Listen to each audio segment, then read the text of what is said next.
Salam saudara pemirsa, selamat berjumpa kembali dengan kami dalam program Berita Pengharapan. Saudara pemirsa, saya mengajak kita semua untuk mulai lagi merenungkan pribadi Allah yang ketiga dari Tritunggal Allah, yaitu Roh Kudus. Begitu pentingnya kita untuk menerima anugerah Roh Kudus dalam hidup kita. Kenapa? Roh Kuduslah yang membuahkan sifat dan tabiat Tuhan Yesus. Mari kita berdoa sebelum kita lebih jauh mendengarkan firman Tuhan ini. Bapa, dalam nama Yesus, terima kasih untuk kebenaran firman Tuhan yang kami dengar sebentar. Tolong Tuhan supaya kami semua mulai mengandalkan kuasa Roh Kudus, mengalami lagi lawatan Roh Kudus dalam hidup kami, Roh Kudus yang menghasilkan buah dan karunia-karunia dalam hidup kami. Terima kasih Tuhan. Dalam nama Yesus, haleluya. Amin. Saudara pemirsa, mari kita membaca Alkitab kita hari ini dari Perjanjian Baru. Perjanjian Baru Injil Yohanes pasal 14. Pasal 14 ayat yang ke-16 dan 17. Demikian bunyi firman Tuhan. Aku akan minta kepada Bapa dan Ia akan memberikan kepadamu seorang penolong yang lain, supaya Ia menyertai kamu selama-lamanya, yaitu Roh kebenaran. Dunia tidak dapat menerima Dia sebab dunia tidak melihat Dia dan tidak mengenal Dia. Namun kamu mengenal Dia sebab Ia menyertai kamu dan akan tinggal di dalam kamu. Amin. Saudara pemirsa, ini janji-janji Yesus sebelum Dia naik ke surga, pulang kepada Bapanya. Yang pertama, saudara sekalian, ada Roh Kudus. Roh Kudus itu adalah pribadi Allah yang ketiga. Jadi, sama dengan manusia, kita punya apa? Roh, jiwa, dan tubuh. Kita juga punya pikiran, perasaan, dan kehendak. Jadi 3. Itu soalnya waktu Tuhan Allah Bapa di surga menciptakan manusia, dikatakan dalam Kejadian pasal 1 ayat yang ke-26, baik kita menjadikan manusia menurut gambar dan rupa kita.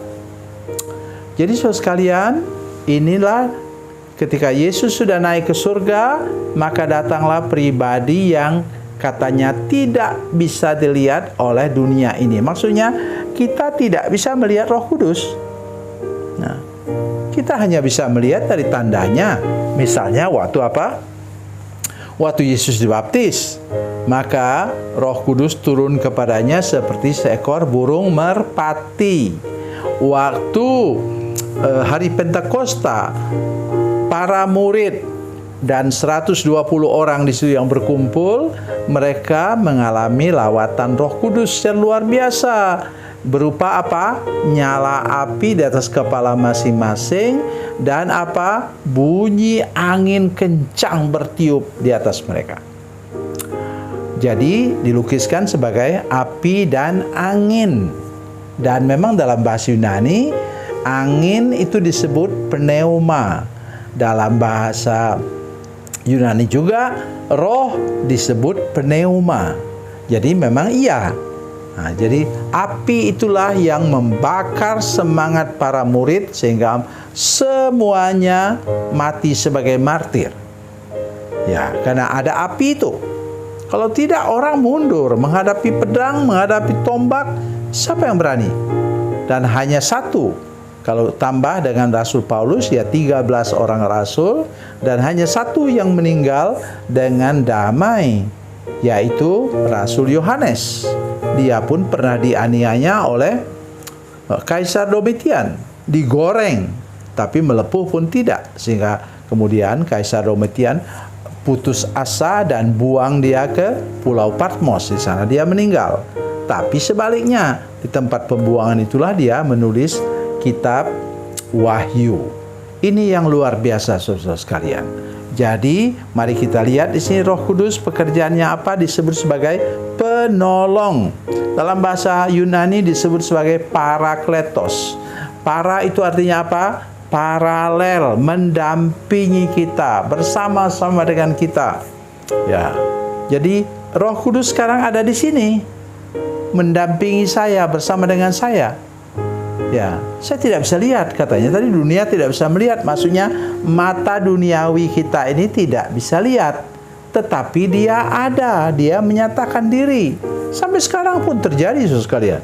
Sampai sekarang, hari-hari ini banyak sekali kita melihat bagaimana orang dilawat oleh Roh Kudus secara luar biasa. Dan sekarang memang, ya saya bukannya khawatir, tapi maksudnya sepertinya Tuhan memang sudah mau datang kembali.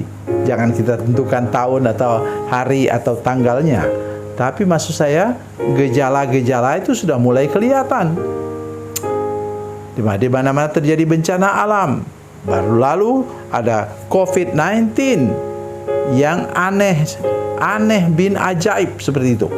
Dan kemudian apa? Sekarang juga bangsa mulai bangkit melawan bangsa. Jadi mari kita buka mata sekarang, tetapi Roh Kuduslah yang akan menolong kita untuk mengerti situasi, untuk mengerti segala keadaan, karena Dia adalah Parakletos. Dia penghibur, Dia penolong. Kenapa perlu?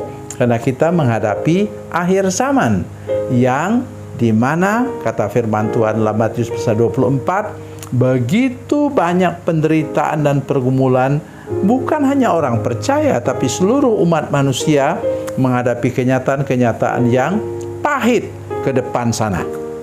Jadi, oleh sebab itu, mari sebagai orang percaya, lebih lagi kita mengandalkan kuasa Roh Kudus, lebih lagi kita mengandalkan kuasa Roh Kudus yang menjadi penghibur dan penolong bagi kita di tengah-tengah duka cita dunia ini menghadapi akhir zaman. Tuhan memberkati, Tuhan Yesus baik. Mari kita berdoa. Bapa, dalam nama Yesus, terima kasih banyak Tuhan.